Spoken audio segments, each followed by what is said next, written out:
এরকম ডালপুরি বিকেলের নাস্তায় অসম্ভব টেস্ট। এখানে একটি বোলে ময়দা হাফ কাপ, সয়াবিন তেল 1 টেবিল চামচ, লবণ স্বাদ মতো খুব ভালো করে মথে নিচ্ছি। এরপর নর্মাল টেম্পারেচারের পানি দিয়ে খুব ভালো করে মথে নিচ্ছি। এরপর ঢাকনা দিয়ে ঢেকে রেখেছি 20 মিনিট। এখানে মসুর ডাল হাফ কাপ এবং 1 কাপ পানি দিয়ে খুব ভালো করে সেদ্ধ করে নিয়েছি।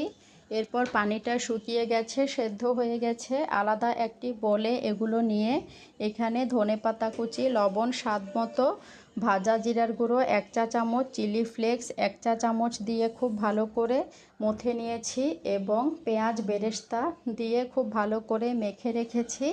পুর বানিয়ে নিলাম। এরপর এগুলোকে ছোট ছোট বল আকারে ডো বানিয়ে এভাবে হাত দিয়ে চেপে দিয়েছি। ভেতরে মাঝামাঝি বরাবর পুরগুলো দিয়ে মুখটা ঠিক এভাবেই মুড়িয়ে নিতে হবে।